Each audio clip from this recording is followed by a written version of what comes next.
E aí pessoal, tudo bem? Aqui é o Léo e eu vou ensinar para vocês hoje como que funciona a parte teórica por trás do Bootstrap. Para quem não sabe, eu já dei uma aula ensinando como aplicar o Bootstrap no R e eu vou deixar aqui no card para vocês o link dela. Essa aula aqui ela é complementar à anterior, porque eu faço uma aplicação naquela e agora eu vou ensinar como que funciona, o que a gente está fazendo por trás daquilo, beleza? Não se esqueça de se inscrever no canal e ativar o sininho. Vamos para a aula então?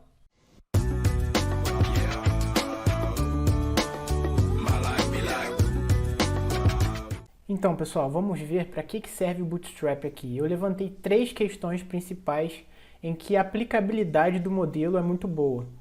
Então, a primeira questão é, supondo que eu tenho um modelo, que eu tenho uma variável e eu quero estimar a média e o intervalo de confiança desse parâmetro, mas a distribuição dele não é normal.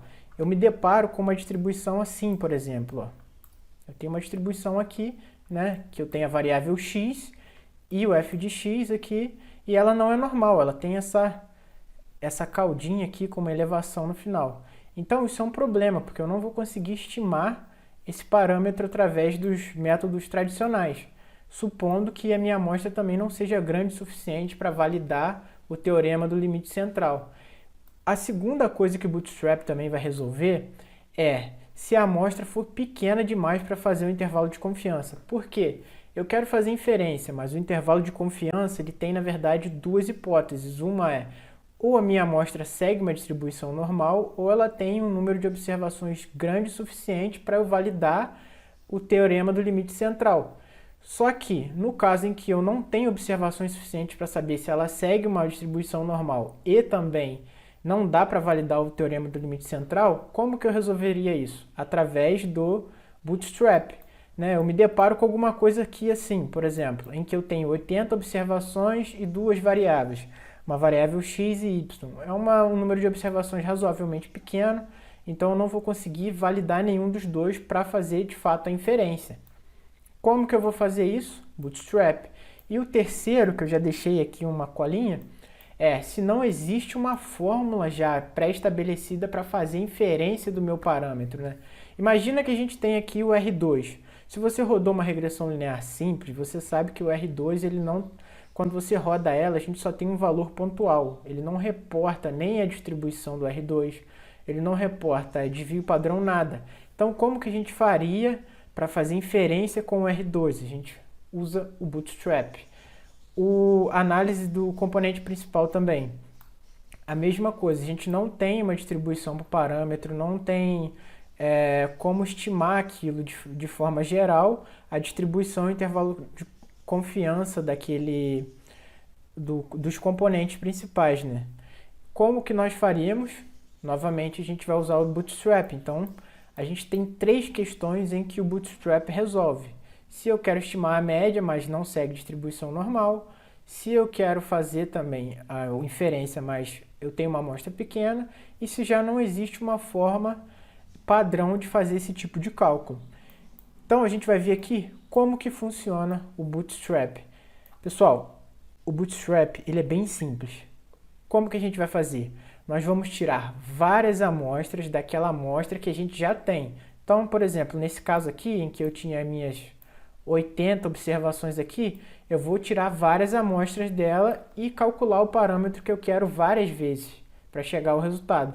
Então, a principal coisa que acontece aqui no Bootstrap, a gente vai tirar várias amostras, elas terão o mesmo número de observações, serão escolhidas as observações de forma aleatória, só que a gente tem com reposição, certo? O que vai acontecer aqui? Você pode tirar, eu tenho essa amostra aqui, observação, a minha amostra original, em que eu tenho 80 observações para a minha variável x. E eu tenho a média dela aqui, o x barra. Só que ela não valida o TLC e ela também não segue uma distribuição normal. Como que eu vou fazer isso? Eu vou pegar várias amostras dela. Né? As amostras vão ter 80 observações, só que essas observações elas vão mudar e ser escolhidas de forma aleatória. A gente pode acabar tirando a mesma observação mais de uma vez. Olha só, eu montei uma simulação aqui com a amostra 1, por exemplo. Olha aqui, se você der uma olhada, na minha amostra 1, eu peguei a primeira observação duas vezes, então eu tenho aqui a observação número 1, em que o x valia 5, e a 1 novamente aqui. Fazendo isso, a gente vai ter uma amostra ligeiramente diferente da original, então o meu parâmetro aqui, o x/1, ele vai ser diferente da original. No caso aqui, se eu fizer novamente, eu vou ter, supondo aqui que eu peguei a segunda observação duas vezes também, ela vai ser diferente da primeira e vai ser diferente da original. Então eu vou ter uma média diferente das duas anteriores. E eu vou fazer isso várias vezes. Eu supus aqui que eu faço isso aqui 10.000 vezes, então eu vou ter a média do meu parâmetro 10.000 vezes, 10.000 médias desse parâmetro, e com isso eu consigo calcular a distribuição desse parâmetro.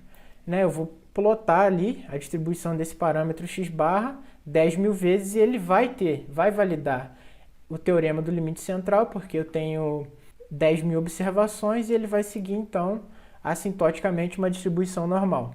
Seguindo essa distribuição normal, eu vou conseguir tirar aqui a média da nossa média, né? Esse x barra aqui, estrelinha, ele vai ser a média dessas médias. Então, vão aparecer várias médias aqui, né, do nosso parâmetro que a gente quer fazer a estimação, e eu vou tirar a média da média.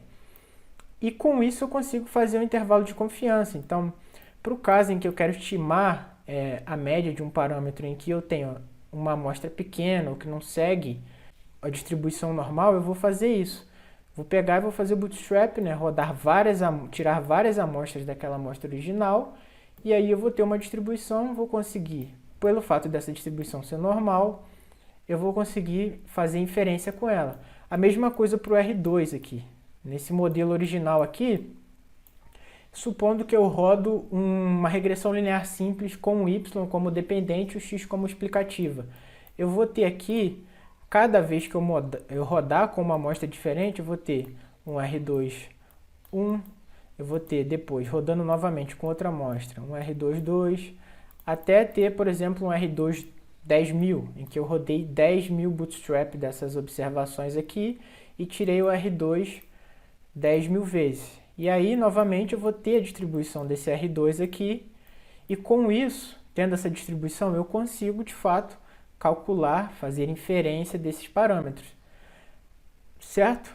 Então, pessoal, é isso. O Bootstrap é bem simples. Eu vou fazer reamostragens dessa amostra que eu tenho, podendo ter reposição.